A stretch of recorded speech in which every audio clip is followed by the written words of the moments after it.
So let me ask you, because the algorithm seems to change like every few hours with regards to Instagram, social media, things like that.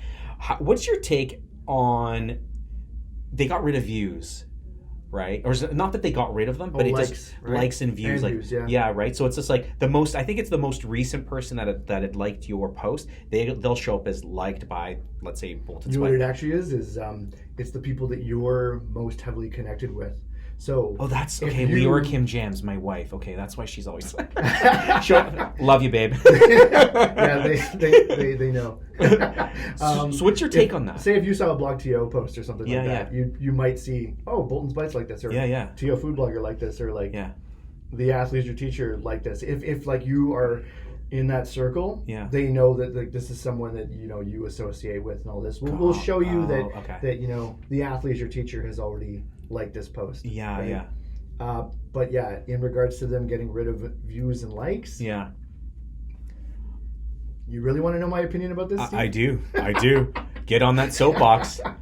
Be great, be kind. Your time to shine. I'll try and be kind on this one. Okay. No, it is a kind answer, but it's also an honest answer as to what's going on. Love it. They tried to say that it was about youth mental health. Okay. Of course, because that is sort of like a set of buzzwords that's going on right now. Is social media destructive, like for young kids and all of this? Is it addictive? Well, yes, of course it's addictive. They designed these platforms to be addictive.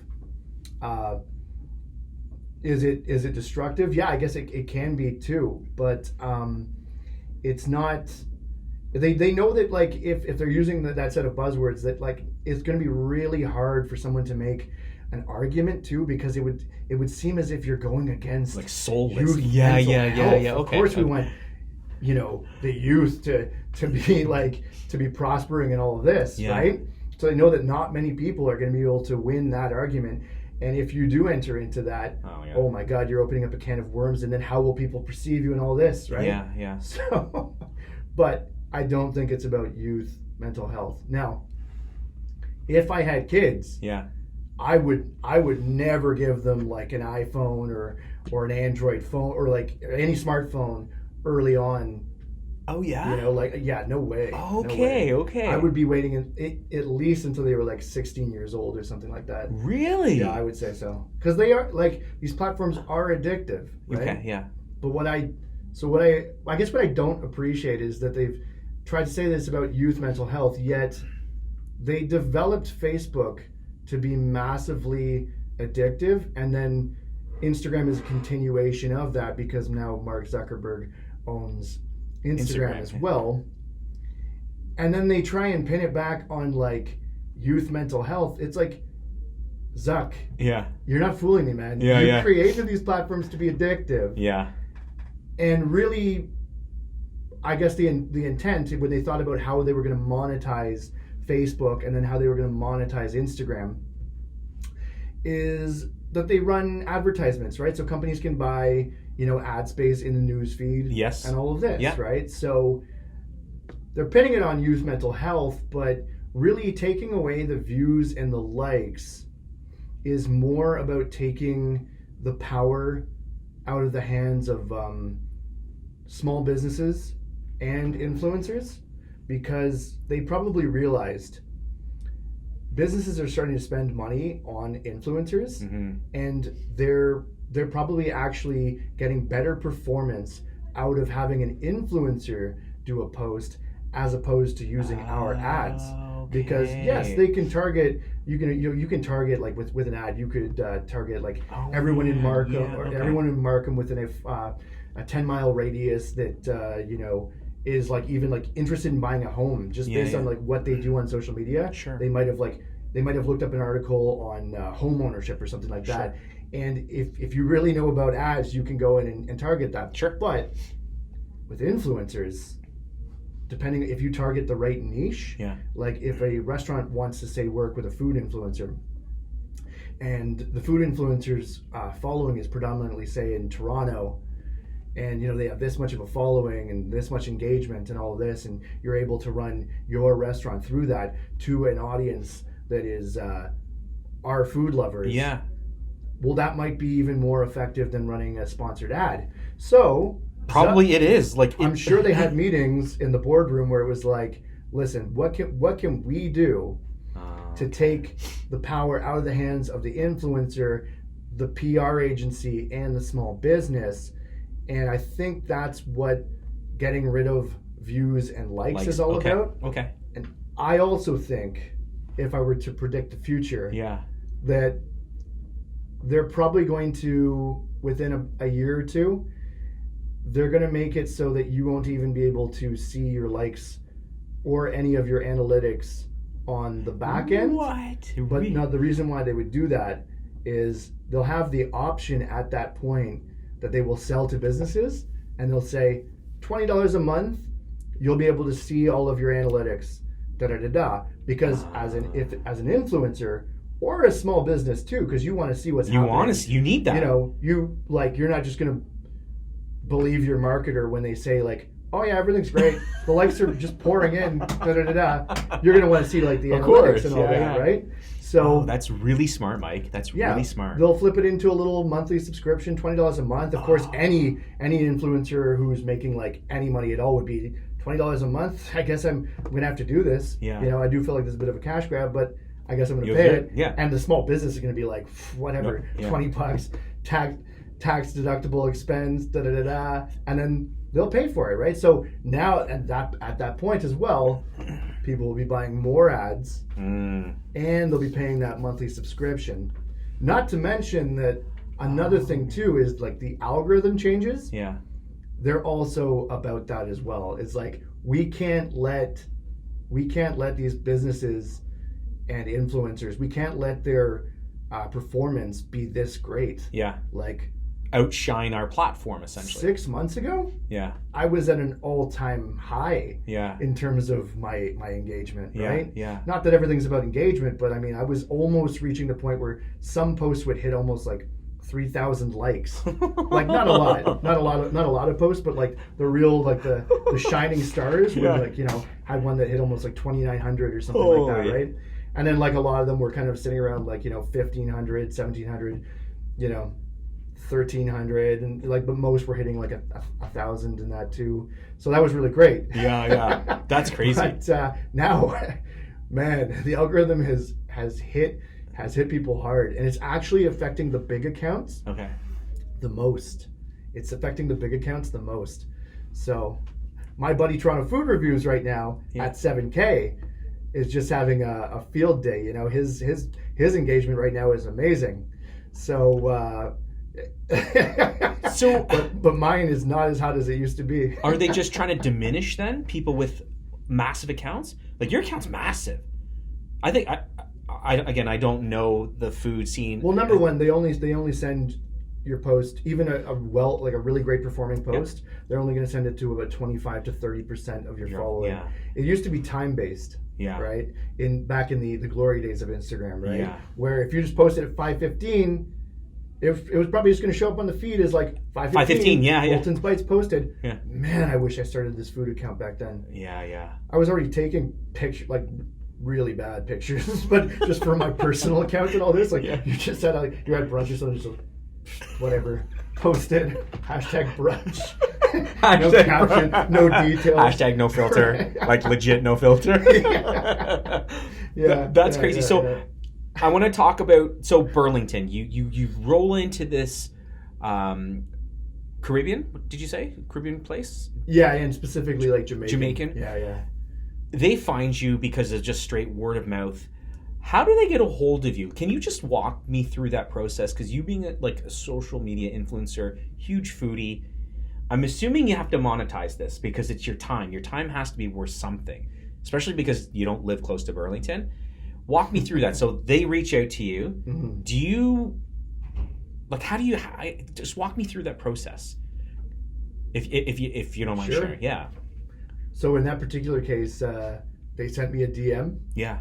They said that right off the bat that I kind of came like highly recommended. They'd love to have me come by and try their food. Yeah. And then feature it on my page and all of this. And I had a good feeling about this place. Like, especially like usually like the ma and pa places, like that small time, like there's a reason why they're in business and all that, and it usually is because like they have a passion for the food and all of this. So I had a feeling it was going to be good. Sure.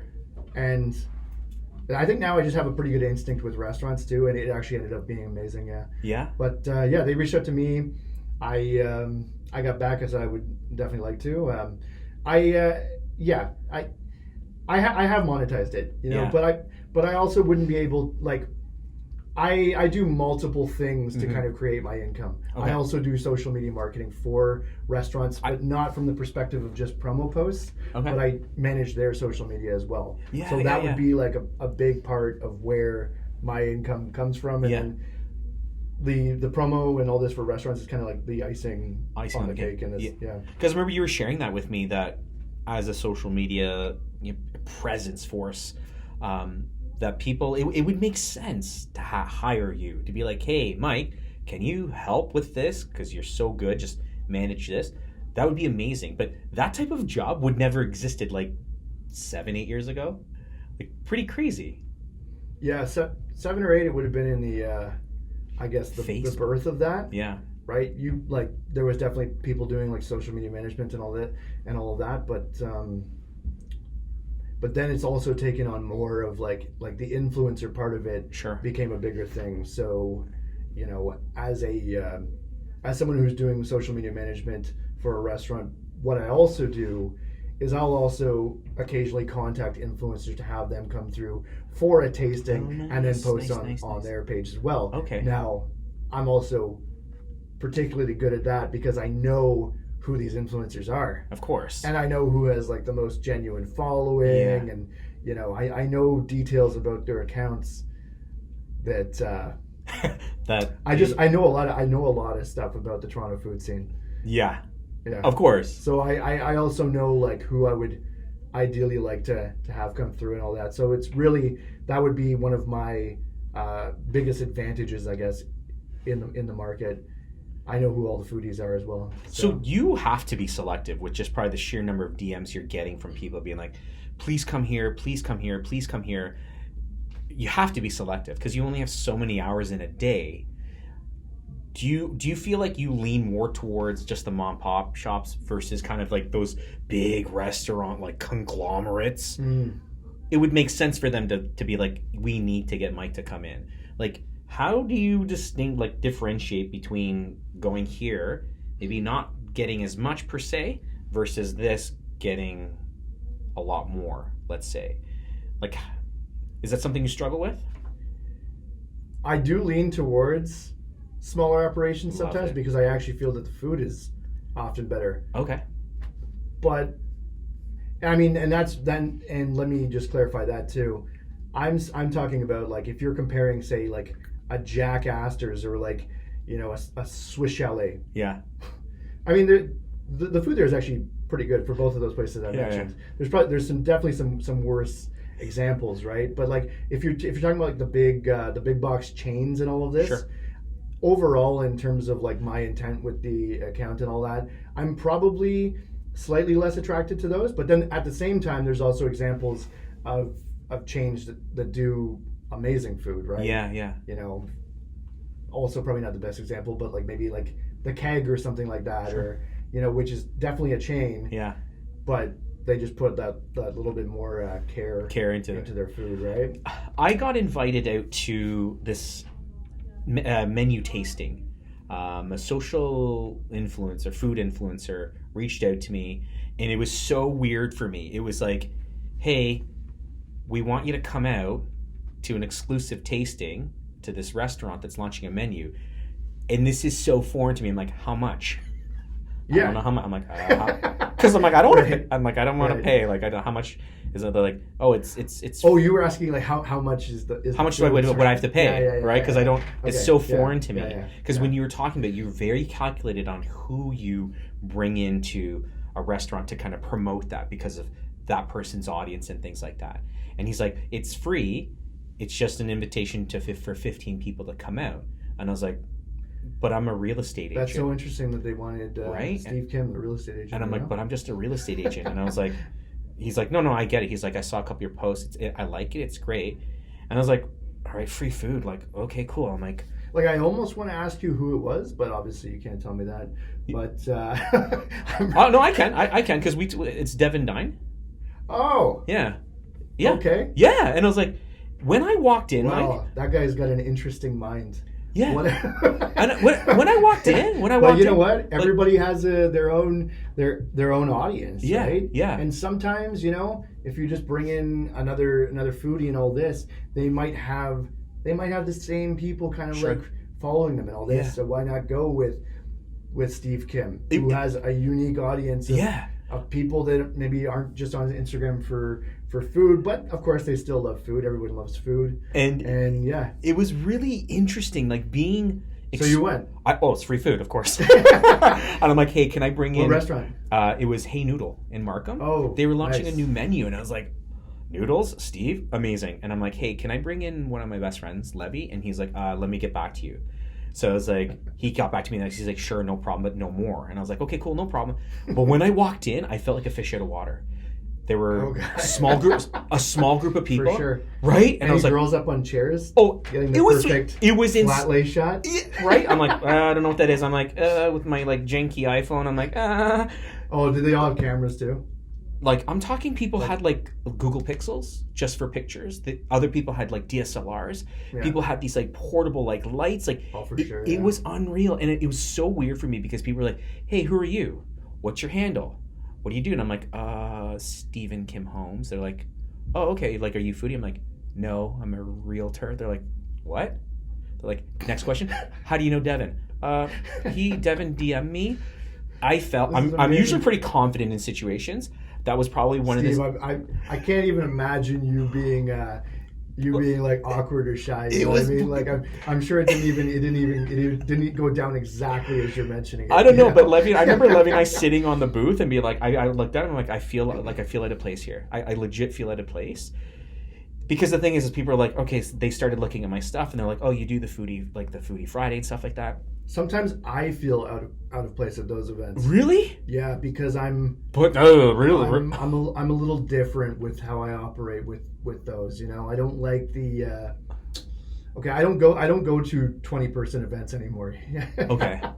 When I like the smaller events. Okay. And now what we do as well is we kind of also organize our own. Okay. One of the people that I do that with predominantly is actually Teo food blogger Ravi. I love him. We created also a little group to kind of just organize things and also kind of build a portfolio as well of the content that we do create called Toronto Food Media. Okay. Yeah, so that handle was available. Oh, really?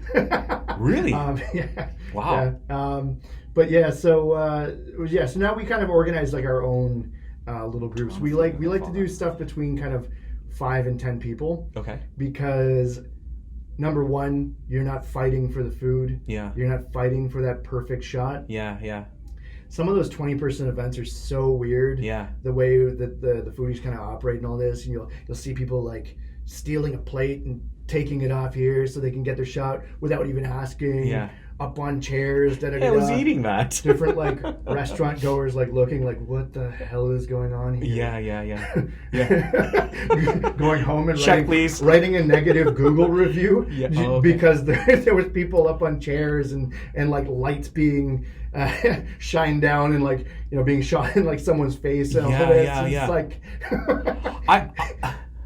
restaurants also have to be careful with the type of events that they're having because customers will have a problem with stuff like that. Yeah. And then they'll write things like that just don't look good for your public image. They'll be like, there was a group of food influencers who were there and they were taking up half the place and all the doing like really weird stuff. And all of this.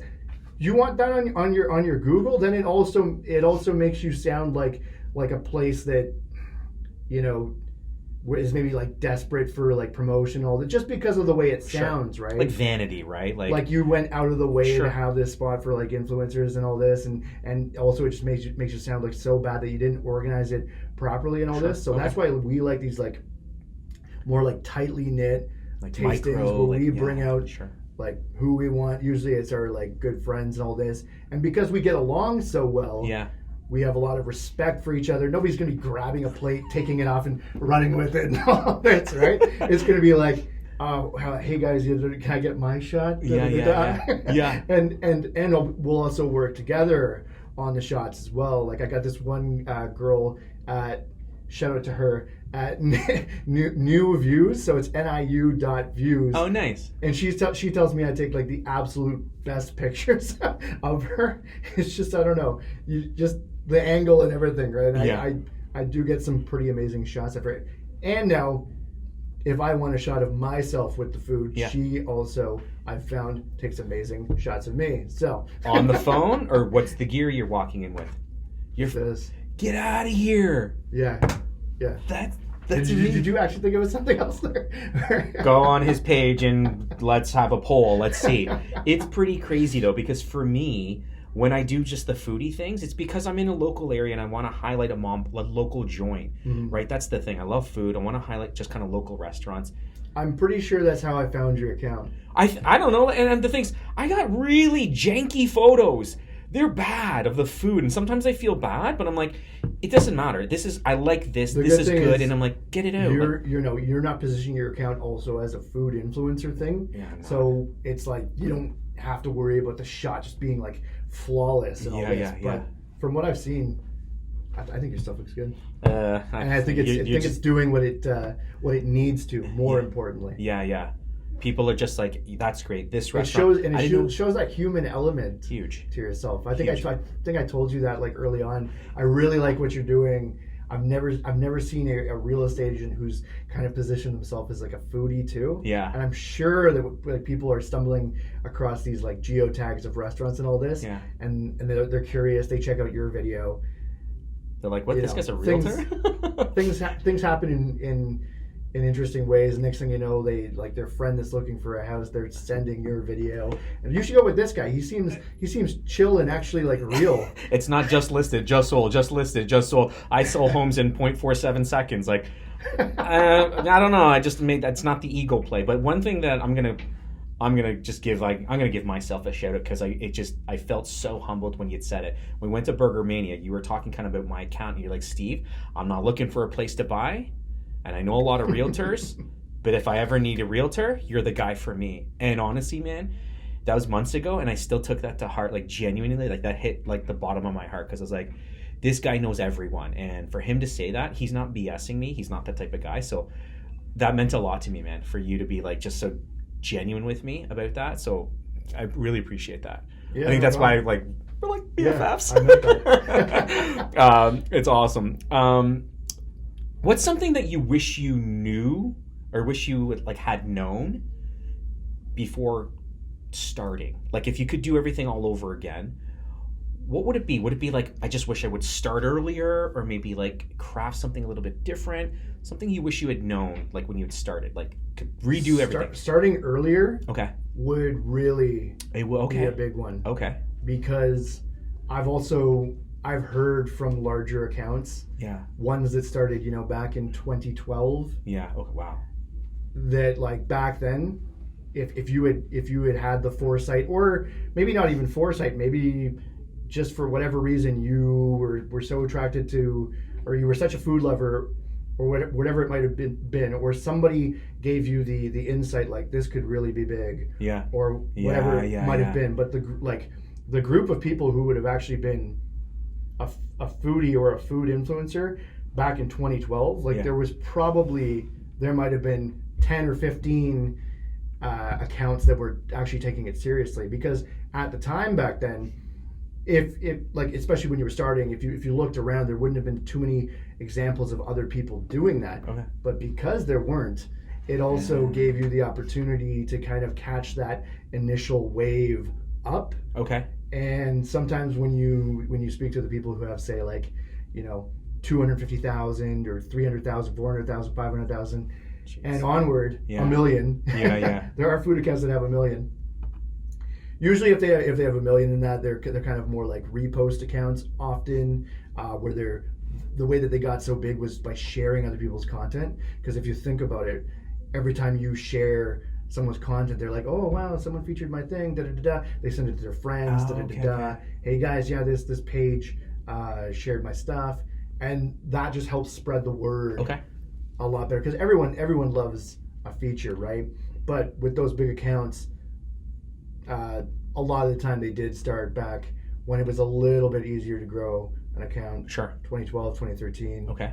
Yeah. So I just wish I started sooner. But there isn't too much I would change about the way I actually did things.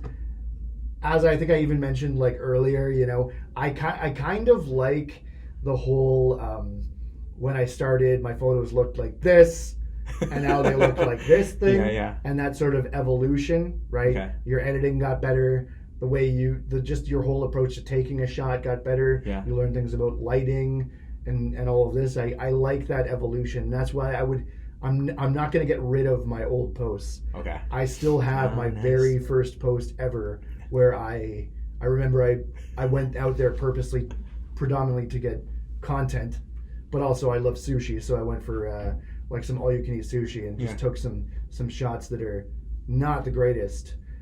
You know, kind of a dimly lit sushi restaurant. Kind of looks like sushi. I think those are the shots that you take when you're not a foodie or food influencer. Got it.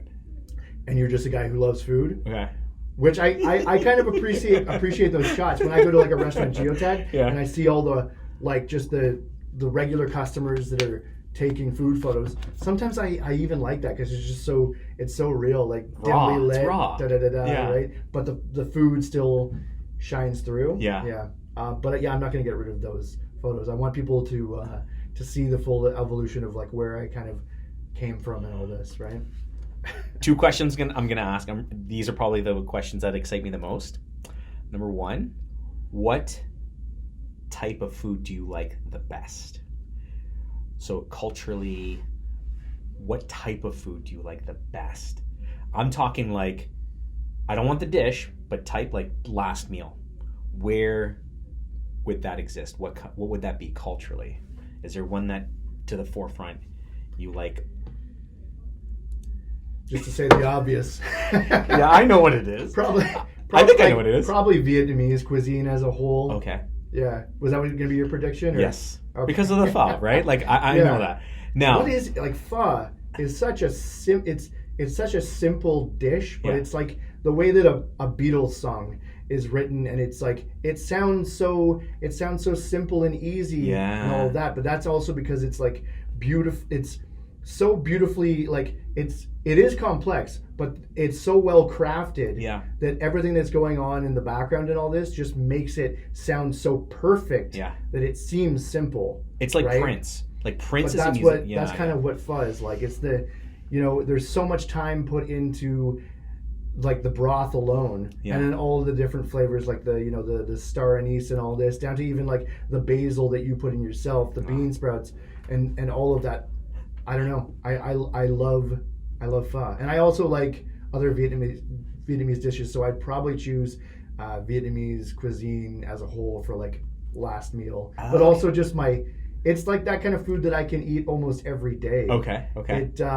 It makes you feel good when you eat it too. Yeah. It is that comfort food, especially pho. You'll see burgers and stuff on my page, but you can't eat those every day.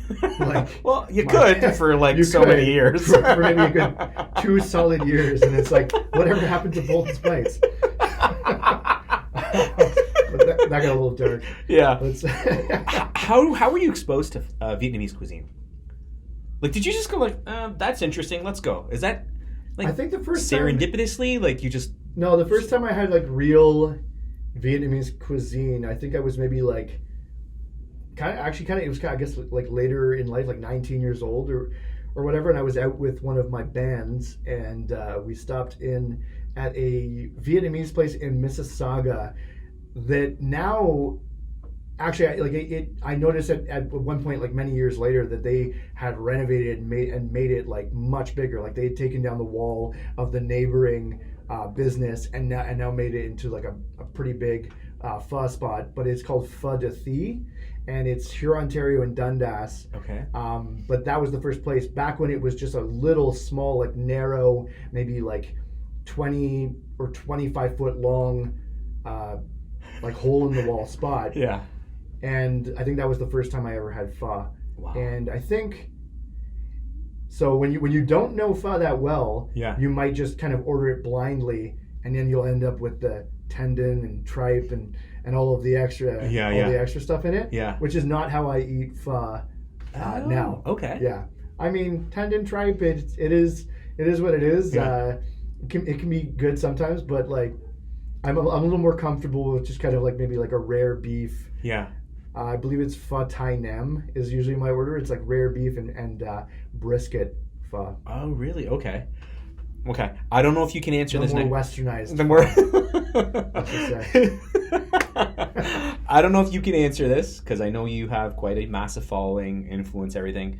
Do you have a favorite restaurant? If you don't want to answer it, then because I don't want to. That to me is like people do ask me that question. I'm quite sure. A bit. I have such a tough time with that question. Sure. And it almost seems when I get asked that question as if like man, are you even a foodie? Like, are you even the are you even the food influencer that you're supposed to be? And all I was struggling asking you the question, but I'm like, he's an honest guy. The reason why I can't answer that question very well is because it really comes down to like what ethnic cuisine are we looking for? If someone says, what's your favorite Mexican in Toronto? Sure. I'd be like, if you're just looking for something like grab and go, 7 Lives. You're in Kensington Market, you're walking through, you go in there, there'll probably be like a 10 or 15 minute lineup. That place is always packed, right? They're like one of the most popular places, but also that's because like the food speaks for itself. It's incredible. Yeah. So that for a grab and go taco spot, 7 Lives. For like a sit down, really enjoy the atmosphere and all of that, you want to go north a little bit to DuPont, to Playa Cabana Hacienda. Oh, okay. I've been there. Yeah, it's really nice. It's really cool. And like the whole atmosphere, the music they play, all of that. I got another spot that's like rammed. You got to make a reservation for that one, I would say, depending on when you go. Yeah. Then if so, for Vietnamese, it would be maybe like On Dao, which is on Spadina, Chinatown area, which I actually just recently discovered from the Pho 16 episode. I love it. Pho Hung across the street is really great just for like overall atmosphere and all this, and a good solid bowl of pho. Pho Tien Than. Wow. Those would be kind of like my top 3 right now. Okay. And you can also tell by the ratings I gave them in the Pho 16 show on the YouTube channel. But then.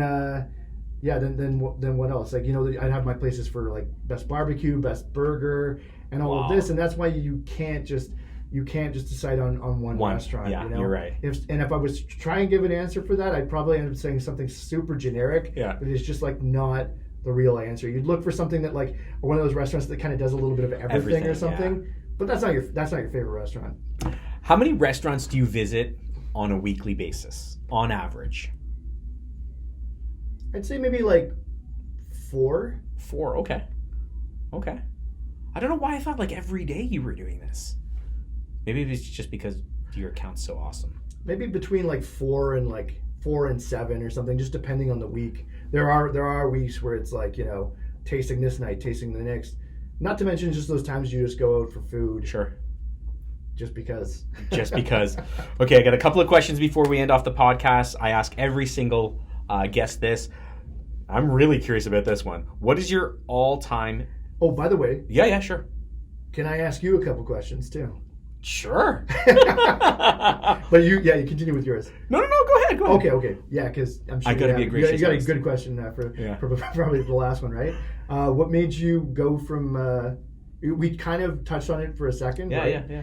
But what truly made you take the jump from being a teacher to being a real estate agent? Great question, and it's a question I answer a lot. I got 2 little kids, Jordan and Noah, at home, and as much as teaching's amazing, like innately to the core of me, I am still a teacher all day, every day. Having 2 kids of my own, I could never go to any field trip. I could never do something as simple as walking my daughter to school in the morning. I can't do that. Mm-hmm. I can't pick her up as soon as the school bell is over. Yeah. Back in November 2018, my daughter woke up. Jordan's like, "Daddy, I'm so excited. We're going to the Science Center. I'm so excited that you're going to be there with me." I looked at her. I was like, I can't go. I'm teaching. I can't do that." Jeez. And she broke down. She says, "You never come on field trips." I went to my wife 2 seconds later. And I'm like, I'm out. Because for me, I think you will appreciate this probably more than just the average person who's on my account. I am a father first and foremost. Like, I truly love my family more than anything in this world. And my parents, being immigrants, worked so hard in their businesses and stuff. The biggest regret my dad had said, he's like, is the time I didn't spend the time with you and your brother. And the moment I had Jordan, he looked at me. He's like, old, like school Asian like male, zero emotion. He looked at me. He's like, time is the currency of love. You'll always be able to make money doing whatever you want to do. Time is also just the most valuable thing in life. You'll never get it back. 100% relate with that. Right? And it hit me so hard, and I was like, before October of 2018, yeah, I was working a 9 to 5, yeah, right? And it just sucks up like so much of your time versus what I do now. Yeah, it's like I have so much freedom right now. And I can go to my family's place in Port Colborne. Yeah. Anytime that I want, pretty much, and I'm able to still do my work. Yeah. Like on the phone or on a computer. Yeah. Like from anywhere. Yeah. It's amazing. It's so amazing. And so it hit me. I was like, you know what? Like, I got a short window of time while my daughter still thinks I'm cool, right? Because there's going to be a time where she's going to be like, Dad, like, drop me off a block away from the mall, and then you can go. And I'll have my own personal crying game in the car and things like that. But I live for my kids and my family. So because of that, I know that so deeply about myself. I'm all in, right? I don't miss field trips. I walk them every single day. Like, a little bit of backstory, when my daughter started JK, I had to fight the school board to take 1 hour off. They wouldn't let me take the hour off because it's the first day of school for me. I should be in class. Mm-hmm. But if you give me that decision all day, every day, I will always choose my family. Like, at that point, 3 years ago, I would have left the profession just to spend the 1 hour to watch my daughter walk through the gate, line up on the wall, and walk into her first JK class ever in her life. I would have walked away from my job. If they said the only way you could do that is if you quit, I would have quit right there on the spot. Unequivocally. Those are such valuable moments too. Huge. Being able to take your daughter to like the I lose that, business. right? People are like, "What? How you do?" I'm like, I lose business because I'm not always available. I'm not always available. I do daddy-daughter Starbucks dates every other Friday at 4:00 from 4 to 4:30. You won't get a hold of me. I'm sorry. And I'm going live on podcast. Clients, listen, from every other Friday, 4 to 4:30. If it's a massive emergency, I'm sorry. Maybe I'm not the guy for you, because that is so that is so time protected. That's the beautiful thing, that you even in a career like real estate, you actually have the opportunity to do that, to set your own hours and all of that, and it doesn't actually have to hurt your business. And if it does, you just have to be really productive in the time that you do have. Right? Yeah. So that's why I left. That's why I left. Yeah. So, and the upside potential too, right? Like you know what it is. It's doing what we're passionate about. Yeah. Right. Could I make more money? Sure, I could. Could you make more money? Sure, you could. But right now, I am living my best life. I am living a full and happy life. It's complete for me. There is nothing more that I want right now. I don't want more business. I don't want more money. I'm so fiercely happy with what I'm doing. This is it. I tell them, this is it. Yeah. Please, I implore everyone, just do the thing that brings you so much joy and happiness. Yeah. If you need to make tons of money. It can seem like a risk. That's it. Yeah. But the bigger risk is not yeah. going for exactly what you love. Okay, well, that's it, everyone. No, but it's so true. That is kind of the perfect thing to end off on. But yeah, you're right. You're 100% right. Yeah, like all of my mentality, so much of it has been shaped by like a guy like Gary Vaynerchuk. Yeah. Thank God for that guy, because I think he's just given so many people who might have been like inclined to go into entrepreneurship or business or do something a little bit crazy, a little bit out there, a little bit outside of the box. Yeah. To give them the full permission. Yes. To just go and do it. Permission, exactly. And he's a little aggressive. He curses and all this, but it does get the point across. It does. Like, do what you love, man, because life is short. Yeah. And I mean, maybe I'll like part of even the reason why I'm here and I'm doing this, and also why I was chasing a career in music and all of this is because I have a real world example of that life is short. You know what I mean? Yeah. Not to get dark or sad or anything like that, but my dad died at the age of 47 from a heart attack. Whoa. So it's like if anything was going to shape who I became after that, it's going to be something like that. So like and that's why I think like nobody's going to tell me what I can or can't do. Yeah. If I want to turn like food and being like a food blogger influencer, like, or maybe in the long term, like kind of like food journalist, like with the vlogging and everything you can do, I can see it being like there's so many ways to get your content across. Like nobody can tell me what I'm gonna do. Like you got to go for what you love. Life is short. Yeah. Wow. That's crazy. I was like, that's straight fire from your mouth. Like that's amazing. Okay, so I'm gonna ask you a couple of questions. Always end off the podcast this way. Mike, what's your fondest childhood memory? Fondest childhood memory growing up? Jeez. I don't know why I assume it's something to do with food, but I don't know. Nah, I'd say. Well, maybe, right? But we used to go to a family friend's cottage in Muskoka. Nice. Like a lot of time it was the whole group, like all my dad's university friends and all of that. But sometimes we would like rent the cottage from them for like a weekend, or actually even sometimes like a week or two, where just my family would have that cottage and all this. So I would say it's not one particular moment, but it's just all of the memories of like going up to Muskoka and like for that time there, that was like almost our cottage. It felt like that. Yeah. And it's beautiful up there, and I have two siblings, younger brother and sister, and you're just out like having a great time, whether it's fishing or in the lake and like having a swim or whatever. And I also just have like great memories of like my dad and all of that. So I would say that is the best awesome. childhood moment. Awesome. Yeah. Give me chills. That's awesome. Last question, Mike. This is the name of the podcast is Be Great, Be Kind. So let me ask you, what does it mean for you to be great and to be kind? And we'll end it off with that. So I believe in the law of like treat others how you yourself would want to be treated, right? Okay. And I think if you don't operate under that as a person, you're just you're a bit of a can I swear? You're a bit of a shitty human being. Like if you don't kind of operate at least like to some extent, like you have to go after like what's yours. You can't truly help other people until you've taken care of yourself, right? You won't have the well of value to give to people unless you yourself have taken care of yourself. So you got to start with that, right? Yeah. Don't be a pushover. Yeah. Have a backbone and all this. Yeah. But just be good, like be good to people, right? Like give people value, treat your friends well, like people who deserve it and all of this. Be good to those people. Yeah, that's hard. That's what it means to me, and I do feel that you do get more out of life. Huge.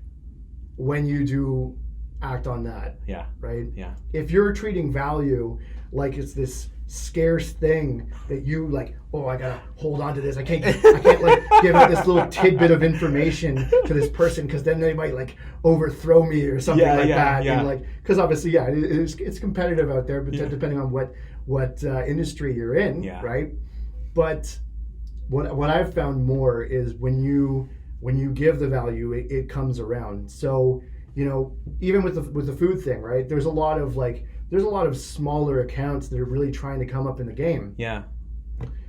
But if someone's my friend, man, they're kind of lucky because, like especially when it comes to like this food industry. Yeah. Like a guy like Toronto Food Reviews, like don't get me wrong, he's really kind of crafted his own page and he's really developed his own style. Yeah. But like I told the guy, I'm like, when we first met, because we met as foodies before we were even friends. Sure. But I got a good vibe off of him and all of this. I'm like, listen, man, I I can really help you. I can tell you exactly what you would need to do to grow your account and all these things. But again, coming back to like, you got to take care of yourself first. Yeah. I said to him straight up, I'm like, but if I give you this information, I got to like seriously think about like what's in it for me. So I'm like, maybe we can like work together and all this. It's like once I've kind of like given you, you know, some value and kind of gotten you like up to the point where you've learned some of what I do and all this. It's like, maybe we can even work together on like the social media aspect and all this. So actually, it has panned out really well. He's the guy who films my Fall 16 videos. Nice. I've sort of started a podcast of my own as well. It's called the Every Bite Counts. Oh, I like it. Podcast. Yeah. Where we're kind of like, we're looking at food in the Toronto food scene, but we're also looking at like Every Bite Counts, even from maybe like a restaurant business perspective and all of this too. And we're talking about everything, influencer marketing. The last episode we were talking about that song Old Town Road, and the popularity of that. My son which loves led that. to talking about TikTok, that new app. Yeah. Crazy. And all this, where they're using like their phones to like Old Town Road and do like a little choreographed dance. And that's why I think, like, say with music, you know, something that would just been a hit on the billboards back in the day is now like goes massively viral. Yeah, you're right. And that's why a song like Old Town Road has been #1 on the billboards for like 19 weeks straight, right? But anyway, I enjoy giving value and imparting some of the wisdom that I've sort of gained, and I don't really hold on to it like too tightly. Sure.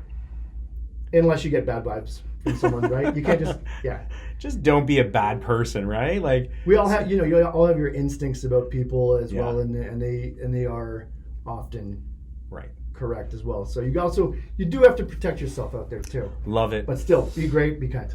Thank you so much for sharing your valuable time with us, making the trek up north. It means the world to me. Time is the currency of love. I love it. Love you, brother. Thank you so much, Steve, for having me. Honestly, it's like I couldn't even imagine how well this would also like flow as well. I could honestly do this. I could speak to you for another hour, but obviously nobody's going to listen to a 3-hour long podcast, right? So. No, it's amazing. So before we leave, Mike, where can we find you? I know where to find you.